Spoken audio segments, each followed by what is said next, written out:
Alors, bonjour tout le monde, j'espère que vous allez bien. Comme promis, aujourd'hui on va parler de Roumanie versus Slovaquie. Pour cela, Inès est avec moi, donc si tu pouvais un peu te présenter à nos abonnés, s'il te plaît Inès. Bonjour à tous, je m'appelle Inès. Tu veux que je parle de mon parcours peut-être pour commencer ?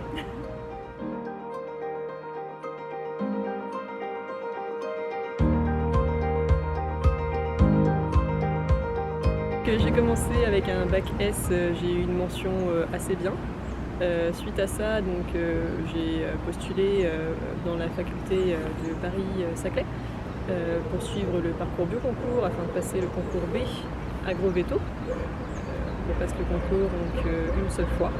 Je suis prise en école d'agro mais pas en école vétérinaire. En l'occurrence, je suis prise à Agro-Paris-Tech. Et une grosse remise en question à ce moment-là, même suite aux discussions que j'avais eues avec mes professeurs, qui m'avaient conseillé, pour les citer, de ne pas déconner et de prendre Agro-Paris-Tech parce que c'était la meilleure école d'agro, même si je voulais vraiment veto. Donc je les ai plus ou moins écoutés en me disant qu'en effet j'avais aucune chance d'avoir veto en France, qu'il fallait bien que je fasse quelque chose de ma vie. Donc je pars à l'agro, je fais 3 ans du cursus qu'on a, le cursus basique, plus 1 an de césure entre la 2e et la 3e année, donc 4 ans en tout en école d'agro. Donc je suis diplômée et je suis ingénieure Agro-Paris-Tech. Et malgré ça, arrivé à la fin de mes études, je ne me voyais pas continuer en tant qu'ingénieur parce que c'était pas ce que je voulais faire, tout bonnement. Donc j'ai postulé à l'étranger. J'ai postulé en 2021 en Roumanie. Donc j'ai été prise à Iași et à Timișoara. Donc il y a 4 écoles en Roumanie. Il y a Cluj, Bucarest, Timișoara et Iași.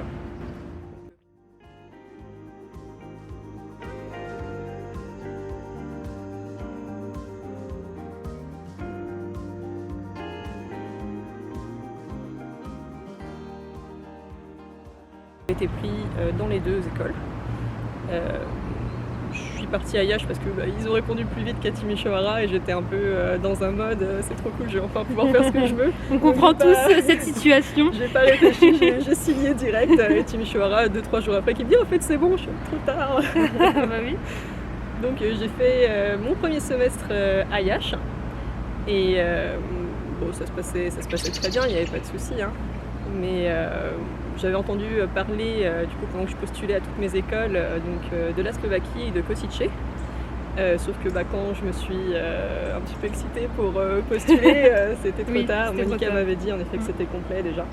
Donc j'allais pas postuler pour être sur liste d'attente d'office. Je voulais vraiment rentrer en école et peu importe l'école. Parce qu'au final, quelle que soit l'école, on finit tous avec le même diplôme mais on finit tous veto.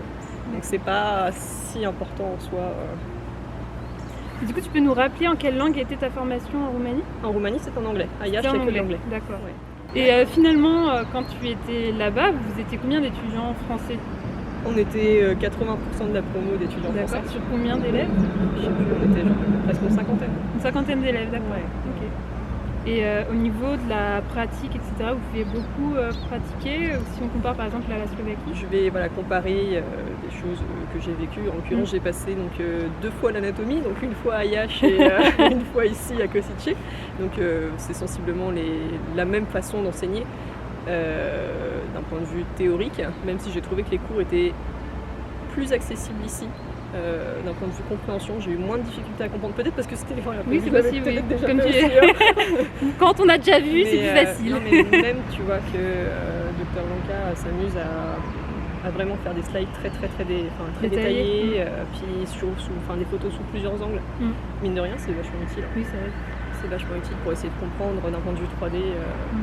Donc j'ai trouvé pour l'anatomie que la partie théorique était peut-être plus accessible. Après, d'un point de vue pratique, à Iași, j'avais été un peu déçue parce qu'on avait eu des morceaux d'un cheval, mais ils étaient déjà complètement disséqués.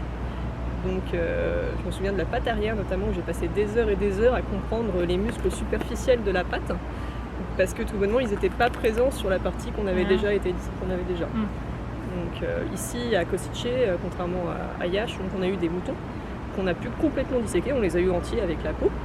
et on les a complètement disséqués, comme ça on a vraiment pu voir comment est-ce que c'était fait, comment est-ce que c'était agencé. Je pense que d'un point de vue pratique, c'est super important d'avoir cette partie de dissection d'anatomie. Oui, je comprends.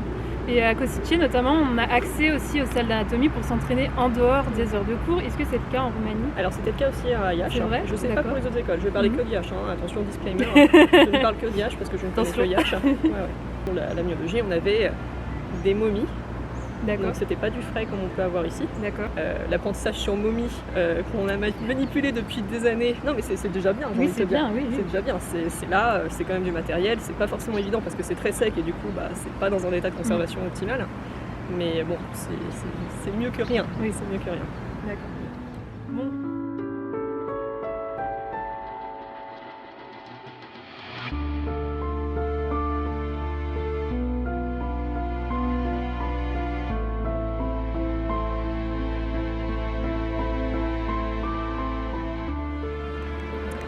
Alors on va continuer un peu de découvrir l'ancienne école d'Inès et la Slovaquie. Du coup au niveau des structures vétérinaires, qu'est-ce qu'on a finalement là-bas? Alors, contrairement, pareil, je parle que de IH, contrairement à Kosice, IH n'est pas accrédité AVE. Donc AVE c'est une accréditation qui permet de certifier une certaine qualité d'études.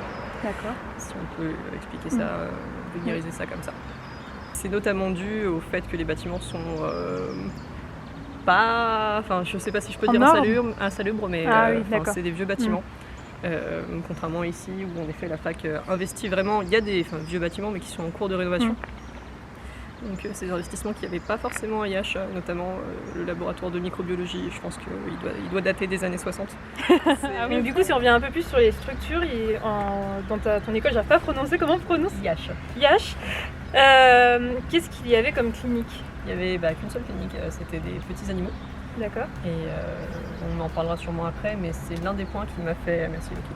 C'est l'un des points qui m'a fait changer d'école. D'accord, ok. Enfin, qui m'a incité à changer d'école. Mais oui. D'accord. Parce qu'on rappelle, en Slovaquie, on a vraiment une clinique pour chaque espèce. Donc les petits animaux, les animaux exotiques, les porcs, les ruminants et aussi les chevaux. Et du coup, si on parle de la sélectivité des écoles, est-ce que tu as trouvé qu'une école était plus sélective que l'autre? Pareil, je vais être factuelle.